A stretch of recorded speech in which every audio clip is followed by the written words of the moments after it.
내향적인데 매번 늦는 사람 본 적이 있고요. 외향적인데 또 매번 늦는 사람 본 적이 있고, 그 사람이 매번 늦는 건 성격보다는 다른 요인에 어떤 기준으로 세상을 살아가느냐를 볼 수 있는 하나의 단서가 되지 않을까라는 생각을 해봅니다.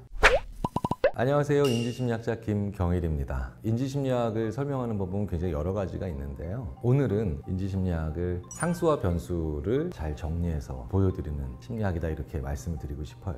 상수는 잘 안 변하는 거죠. 변수는 잘 변하는 거죠. 사람에 있어서 오랫동안 실험을 해보고 데이터를 축적해보다 보니까 사람에게 있어서 참 안 변하는 것, 의외로 잘 변하는 것, 이런 것들을 잘 정리하는 역할을 자연스럽게 하게 된 심리학이라고 말씀을 드리고 시작하겠습니다. 제가 성격은 잘 안 변한다 라는 말씀을 드리면 꼭 그 다음에 그래서 김경일 교수가 사람을 고쳐 쓰는 게 아니다 라는 결론으로 바로 가시는 분들이 많이 계세요. 자, 저는 성격이 잘 안 변한다 라고 말씀드렸죠. 사실은 그런데 이건 대부분의 심리학자들이 어렵지 않게 드릴 수 있는 말입니다. 성격이라는 것 자체의 정의가 그 사람의 잘 변하지 않는 기질적 특징. 그러니까 기질이라고 하는 건 상당 부분 타고난 거거든요. 그런데 그 사람의 어떤 행동을 만들어내는데 성격만 과연 영향을 미칠까요? 그럼 다른 요인들에게는 어떤 게 있을까요? 상황이라는 게 있겠죠. 그다음에 그 사람의 변수적 특징이 있겠죠. 그리고 그 상황과 그 변수들이 계속해서 비슷하게 누적돼서 만들어지는 정말 무서운 습관이라는 게 있겠죠. 이 질문까지 대답드리는 건 어렵지 않습니다. 네, 지금부터는 어렵죠. 그게 어느 정도의 비율을 차지하고 있느냐, 이건 정말 심리학자들마다 다릅니다. 분명한 건 어떤 심리학자도 이런 요인들, 성격, 상황, 그 사람의 상태, 습관, 이런 다양한 요인들이 영향을 미친다는 걸 부인할 수 있는 심리학자는 누구도 없겠죠. 근데 중요한 건 예민하다라고 치더라도 모든 것에 예민한 사람은 거의 존재하지 않죠. 유난히 내가 예민한 데가 있을 겁니다. 저는 보시면 아시겠지만 복장이나 옷에는 거의 예민하지 않습니다. 그런데 저는 의외로 인간관계에는 굉장히 예민한 편입니다. 맛에는 예민함이 아니라 감각이 없다고 봐도 되고요. 하지만 향에는 그것만큼은 아닌 것 같아요. 향은 그래도 어느 정도의 평균적인 예민함은 있는 것 같아요. 그런데 이 모든 것들을 다 합쳐서 평균적으로 더 예민한 사람도 있을 거고 그렇지 않은 사람도 있을 텐데요. 그 예민함이 어느 분야에 더 집중되어 있느냐라고 하면 그게 적성이겠죠. 타고난 적성에 가까울 가능성이 큽니다. 제가 자주 말씀드리지만 그 분야에서 예민해야 성공할 거 아니에요. 남들은 못 보는 걸 볼 수 있을 테니까요. 그런데 그 예민함이 나를 힘들게 만든다, 그리고 대부분의 생활을 하는데 어렵게 만든다 라고 하면 몇 가지 방법이 있을 겁니다. 첫 번째는 그 예민함을 예견하는 상황이 오기 전에 살짝 피해주는 거죠. 난 사람 때문에 예민한데 저 사람 만나면 분명히 나는 오늘 삐치거나 안 좋은 모습을 보일 거야 라고 하면 그 사람이랑 살짝 좀 떨어져 앉는다든지, 이런 노하우를 알아가는 게 우리가 살아가면서 가질 수 있는 그런 삶의 기술이겠죠. 사실은 나의 예민함을 다른 사람들과 공존시킬 수도 있고 공존시키지 못할 수도 있습니다.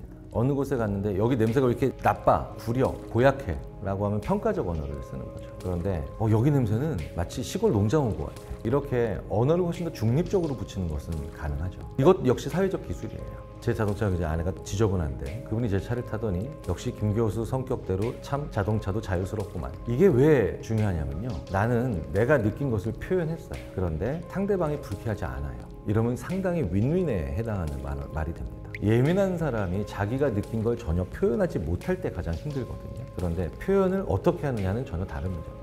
저는 내향적인데 매번 늦는 사람 본 적이 있고요. 외향적인데 또 매번 늦는 사람 본 적이 있고요. 예민한데 또 매번 늦는 사람 본 적이 있고요. 벌써 감을 잡으셨겠죠. 그 사람이 매번 늦는 건 성격보다는 다른 요인에 그 책임이 있거나 원인이 있다고 보는 게 더 타당하겠죠. 그렇다면 매번 늦는다, 나쁜 습관이 있겠죠. 그 나쁜 습관이 만들어진 이유는 또 여러 가지가 있을 겁니다.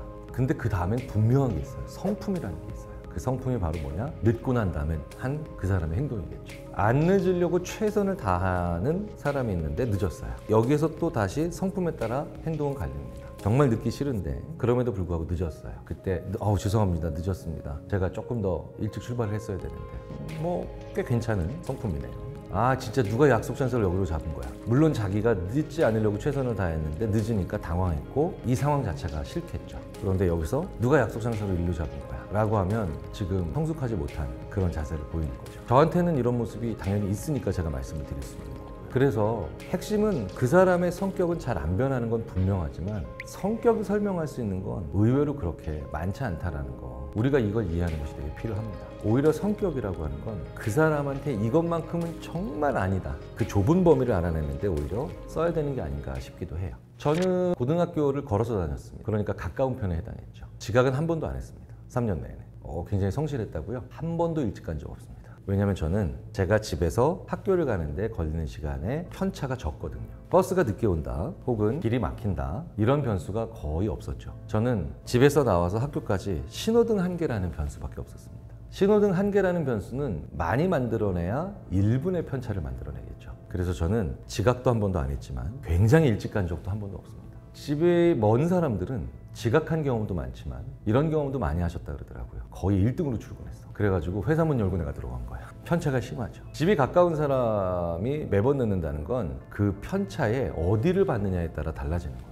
내가 15분에서 17분 사이에 학교를 도착합니다. 그럼 기준을 보통은 16분에 잡으면 되겠죠. 그런데 학교를 너무나도 쉽게 갔던 14분 30초에 잡으면 어떻게 될까요? 매번 늦는 사람은 가장 자기가 일찍 갔던 것이 항상 보편적인 기준으로 작용을 하기 때문에 그런 거고요. 그런 분들이 또 이렇게 보일 때가 있죠. 아우 참 좀 사람이 낙관적이야. 그런데 긍정적이고 낙관적인 사람들이 자기가 어떤 일을 했을 때 가장 결과가 좋았던 경우를 기준으로 삼는 경우가 많은데 그분들이 또 그 여파로 늦어지는 경우도 많겠죠. 그러면 긍정적이고 낙관적인 사람은 매번 늦는다. 이건 사실은 상관은 있지만 인과관계는 아닙니다. 바로 어떤 기준을 가장 출발점으로 잡느냐, 어떤 사례를 기준으로 삼느냐, 혹은 행동의 근거로 삼느냐에 따라 달라진 거죠. 자, 그럼 우리가 살아가면서 좀 더 성숙해지고 원숙한 삶을 산다는 건 자, 이런저런 여러 일이 있었는데 그중에 가장 일이 잘 됐었던 것을 생각으로 해서 다시 도전할 필요가 있을 때는 긍정의 마음을 가지는 데 활용합니다. 그런데 어딘가를 갈 때 그때는 제일 늦었던 기억 혹은 최소한 평균은 되는 그런 시간을 염두에 두고 길을 가서 늦지 않습니다. 자, 그러면 양쪽 다 가능해지는 거죠. 긍정적이고 밝은 사람인데 약속 시간에는 안 늦는. 이 둘을 구분해 나가고 점점 세분해 나가는 과정이 성숙한 과정인 거죠. 항상 어떤 측면이 있다면 그것이 만들어내는 긍정적인 측면이 있고 부정적인 측면이 있어요. 집 가까운 사람이 매번 늦는다. 그 사람이 무엇을 근거로 어떤 기준으로 세상을 살아가느냐를 볼 수 있는 하나의 단서가 되지 않을까라는 생각을 해봅니다. 사람의 성격을 잘 바뀌지 않는다와 고쳐서 쓴다는 전혀 다른 맥락이라는 걸 우리가 꼭 생각을 했으면 좋겠어요. 고쳐서 쓴다라고 하는 건 저 사람의 잘못된 측면이 개선된다라는 것을 포함하고 있는 건 아닌가요? 그런데 왜 사람의 성격이 변하지 않는다와 사람이 잘못된 점을 개선하지 못한다를 같은 방식으로 취급하시는지 이건 정말 이해가 안 된다는 거죠. 저는 굉장히 내향적인 사람이고요. 거의 모든 성격 검사에서 거의 만점에 가까운 내향성으로 나온 적도 있습니다. 제 주위에 있는 대부분의 사람들은 저의 사회성에 크게 의문 달진 않죠. 그 친구 정도면 뭐 분위기 잘 맞추는 편이고 기분 좋을 때는 사회도 봐. 저는 그런데 사람들 앞에서 나서는 거 좋아하지 않고 사람들을 잘 이끌어 나가는 거에 큰 관심이 없습니다. 다만 그 상황에 맞는 사회적 기술을 가지게 된 거죠. 그러니까 바뀐다라고 생각하시는 것보다 훨씬 중요한 건 없던 것도 가진다라고 생각을 하시는 게 훨씬 더 맞는 말입니다. 저는 내향적이지만 외향적인 사람으로 바뀌는 게 아니라 원래 저의 내향적인 성격에 이제 외향적인 사람들도 할 수 있는 것들을 그것들도 가지게 된다. 살아가면서 더 많은 것을 가지는 과정으로 우리 삶을 하나의 여정으로 보시는 건 그게 무엇보다도 중요합니다. 내향적인 성격은 사람들을 만나는 데 있어서 외향적인 사람에 비해서 그렇게 더 많은 수의 사람을 한꺼번에 만나는 데 불리하죠. 하지만 내향적인 사람은 집중력이 좋습니다. 그러면 집중력이 좋은데 계속해서 사람들을 만난다. 그거는 말이 안 되는 거죠. 그럼 분명히 어딘가는 나의 고유한 측면이고 다른 어딘가는 가지고 있는 후천적 사회적 기술일 거예요. 이 절중점을 잘 찾아가는 겁니다. 사람은 고쳐 쓰는 게 아니다. 사이코패스에는 맞는 것 같습니다. 그런데 그게 그 사람의 대부분 성격이 아니라 그 사람의 못난 습관이에요. 혹은 그 사람이 아직 가지지 못한 사회적 능력이나 기술입니다. 그 두 가지를 일치시키면 안 됩니다. 저는 어떤 사람의 측면이 계속 바뀌지 않고 개선되지 않는다 라고 하면 사람의 성격은 안 바뀐다에 돌리는 게 아니라 그 사람의 노력의 부족으로 저는 당연히 책망을 돌립니다. 이 세상에는 한 문장씩 놓고 보면 다 맞는 말이지만 서로 상충되는 것처럼 보이는 말들이 꽤 많거든요. 그래서 사람은 고칠 수 있습니다. 하지만 성격과 관련된 게 아닙니다. 굉장히 소심한 사람도 그 소심함을 이용해서 대범한 행동을 할 수 있는 거고요. 그리고 굉장히 대범한 사람도 엄청나게 소심한 행동을 할 수 있는 거예요. 그러니까 성격은 바뀌지 않는다, 사실입니다. 하지만 그래서 사람은 안 변한다, 그건 거짓이죠.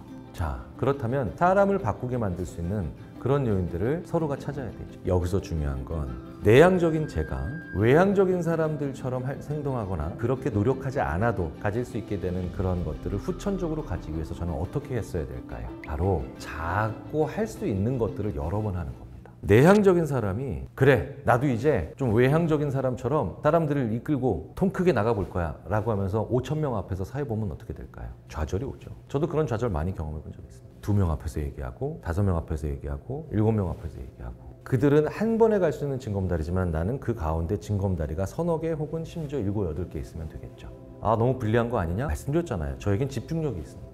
그리고 그 각각의 징검다리를 건너면서 한 번에 건넌 사람은 못 보던 그 작은 돌멩이들의 특징을 다 볼 수 있게 되잖아요. 자기가 원하는 모습과 자기가 타고난 성격 간에는 분명한 괴리가 존재합니다. 거의 모든 사람이 존재하죠. 그런데 그쪽도 가지게 되고 나의 원래 가지고 있는 성격의 장점도 다 누리려면 이제 그쪽으로 가기 위한 징검다리를 굉장히 여러 개를 놓고요. 그리고 가볍게 먼저 인사하기, 남들보다 먼저 말 걸기, 혹은 평상시보다 조금 더 밝게 웃어보기, 남들 얘기에 감탄사 하나 더 넣기, 이런 식의 내가 할 수 있는 행동을 여러 번 하는 것이 굉장히 큰 행동 한 번 하는 것보다 훨씬 더 긍정적 변화를 많이 만들어냅니다. 그리고 그런 긍정적 변화를 많이 만들어내는 사람들을 우리는 지금 원숙하면서도 대체 불가능한 사람들로 보고 있는 경우가 되게 많죠. 그게 내가 가지고 태어난 기질의 장점은 살리고 그리고 그 기질의 반대편에 있는 능력을 가지면서 살아가는 우리 인생의 긴 여정이고요. 이제 삶이 길어졌기 때문에 그 여정은 충분히 해볼 만한 게 아니라 반드시 가야 되는 그런 길이 된 셈이죠. 세상에서 제일 바보 같은 건 타고난 대로만 사는 사람입니다. 그리고 제일 힘들게 사는 건 타고난 정반대의 모습으로 사는 거예요. 그럼 가장 좋은 방법은 타고난 장점을 유지한 채 안 가지고 있는 측면들 중에 필요한 것들을 조금씩 할 수 있는 것들을 여러 번 해보면서 그것들이 쌓여서 하나의 거대한 사회적 성품을 가지게 되는 것, 이게 가장 지혜로운 방법이 아닌가 싶습니다. 제 주위에 타고난 대로 산다 거의 없습니다. 그런데 제가 50대거든요. 70대가 되면 타고난 모습은 존중하면서 안 가지고 있는 모습 하나씩 더 가지게 되는 그런 삶들을 살아가고 있는 분들이 지금 제가 50대인 제가 70대인 분들 중에 보이는데 70대, 80대, 90대, 심지어 100살이 넘어도 계속해서 삶을 영위해 나가는 사회에서 과연 타고난 모습대로만 산다? 성격은 안 바뀐다? 이게 팩트라고 할지라도 이 팩트에 계속해서 매몰돼서 살아가는 건 너무나도 억울하고 속상한 일이 아닐까라는 생각을 합니다.